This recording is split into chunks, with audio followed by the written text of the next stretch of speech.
Morning everybody, welcome to Tuesday. Hope you're having a good morning so far. It's been an absolutely beautiful dawn here, so I was out taking lots of photos this morning. Anyway, I'm here to talk about relaxation, and I appreciate having said all of that about the dawn. Lots of you may be watching this not on Tuesday morning. So relaxation, I was actually going to talk about something else today, but this topic popped into my head as something that I needed to talk about. And as always, when that happens, I go with it because there must be a reason for it. And just thinking about it, it took me back to the days when I was super stressed and I didn't think that I would ever be able to relax. And I started researching then how to relax. And that's when I actually came across mindfulness, which was the start of my healing process. This is going back 10 years or so. Ironically, mindfulness isn't necessarily something that leads you to relaxation because it's all about being in the present moment, and the present moment may not be relaxing for you, but that's by the by. As I say, it just came up in my head because that I remember clearly that being the start of my journey towards healing and learning to relax. And I've now got a fly buzzing around me, which is not very relaxing. So you will know that relaxation is good for you. In principle, we know it's something that we should do, but it's often easier said than done, particularly when we're living in a very fast-paced world and we've got lots of things on our to-do list. So I just thought I would give you a little reminder of why it's good for us. So from a physical point of view, it's great for heart health and lowering blood pressure. It aids digestion, which is really interesting for me because I had all sorts of digestion problems when I was super stressed, and I'm sure had I been able to relax then, my digestion would have been better. That's just by the by. Relaxation boosts your immune system and it also reduces stress, not surprisingly, but as we know, it is really hard to do. So I'm just going to go through a few techniques with you that can help. Now, everybody's different, so there will be some that you don't like, that don't work so well for you, but there may be others that are worth a try and will help you to relax. So they're in no particular order. But the first one on my list is deep breathing. Now, you can look up breathing exercises. There are all sorts of people out there teaching breath work. But the simplest one I find is just conscious, slow breathing, so that you are breathing in for, say, 4 counts, and then breathing out for more counts, maybe 6. And what I like to do as I'm breathing out is to consciously release tension. So I'm breathing in, and then as I breathe out,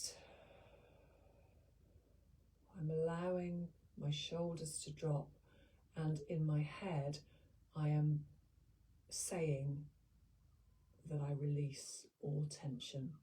And if you do a few breaths like that, it really does start to calm you, and it lets go of some of that tension that you've been holding. So I find that one really good.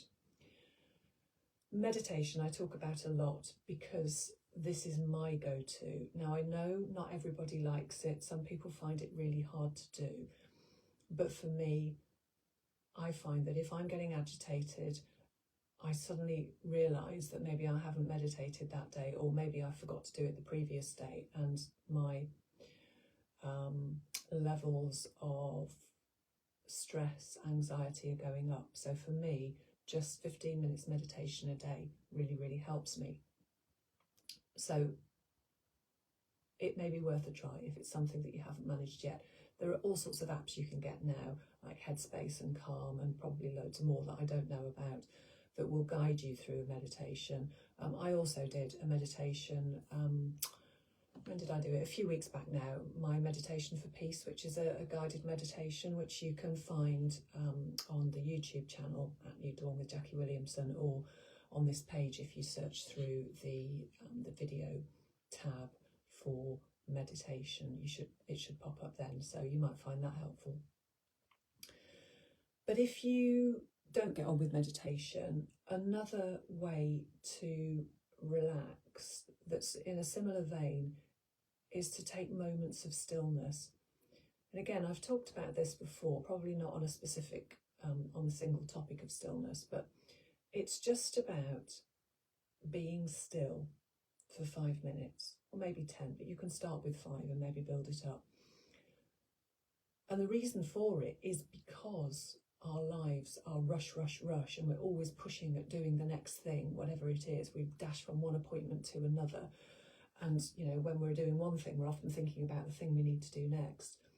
But allowing ourselves stillness allows our nervous system to calm down, and it allows our bodies to relax. Easy to do if you make yourself do it. And one of the ways to make yourself do it is to set an alarm on your phone for when you're going to take your moment of stillness, whenever that is during the day, you know, and you can build up and have more than one moment. But if you're starting small, then just start with one moment, and it just means that you sit in stillness. Now, you could be inside. In nicer weather, you could be outdoors. I find that lovely, particularly with the sun on my face. That really, really helps me. But it, you know, whatever works for you. The important thing is that you're away from distractions. So put your phone somewhere else. Definitely put it to silent if it's somewhere within earshot. Make sure you can't be disturbed by anybody else. And just take that time to sit and breathe. Now, your mind won't switch off. That's not the aim of the game. Our minds are designed to think, so they're going to do that. But if your mind starts to race with worrying about something, then just try and bring it back. Often bringing it back to focusing on your breathing really helps. Or you could focus on the way that different parts of your body are feeling.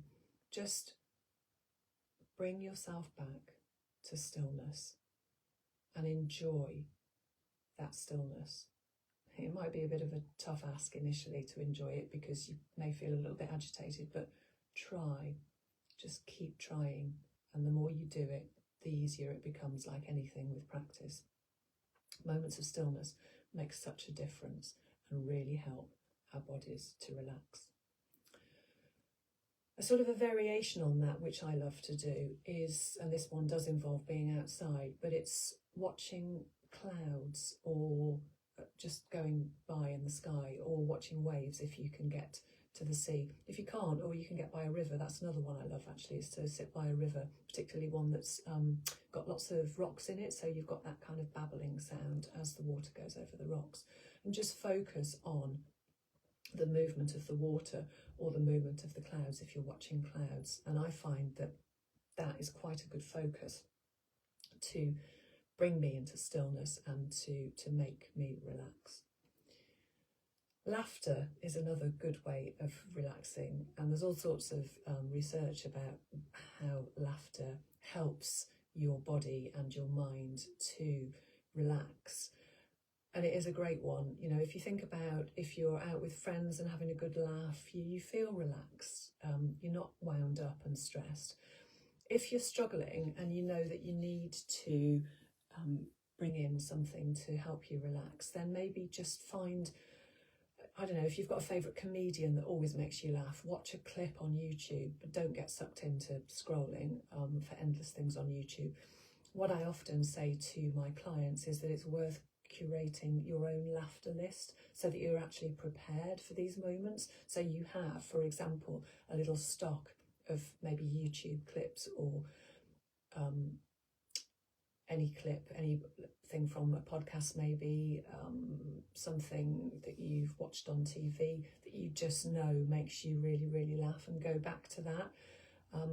You know, obviously if you've got something like I'll tell you, going back in time, the film Arthur it always makes me laugh out loud hysterically. I literally fell off my chair seriously the first time that I ever watched it. So that's a longer term thing to make me laugh, but you can get those really funny little YouTube clips of comedians or whatever it is that makes you laugh, that's just worth having there at your fingertips, so that when you need a little bit of laughter release to relax your body, you have that to hand. What else have I got? Oh, muscle relaxation is a really, really helpful one. And that's when you just go through your body from either from feet up to head or head down to feet, relaxing all your muscles in turn. If you've ever done any kind of yoga or Pilates class, you'll find that they often talk you through a relaxation like that at the end of it, but you can do it for yourself. Just lie down on an exercise mat on the floor, or maybe on the sofa, on a bed, wherever feels comfortable for you, and just relax all the parts of your body in turn. You can do it by scrunching them up initially, like I'm doing, like really frowning now, and then just allowing it to release. I actually don't like that method myself. I prefer to just relax it, because frankly I've got enough tension in my muscles already, and I just know that I just need to relax. So each muscle in turn, whether you go from your forehead to your cheeks to your jaw. Jaw's a really big one for holding tension, and just consciously let that go, and then just work your way down your body. Just a couple more. I'm conscious time's moving on because I had quite a few to talk about this morning. Mindful walking. I said earlier that mindfulness in itself is not necessarily always relaxing, but I find that mindful walking really helps, because you are focusing on the movements of your walk, on the way your feet feel as they touch the ground, on the way your arms feel as they're moving through the air around you, and focusing on what you can see around you.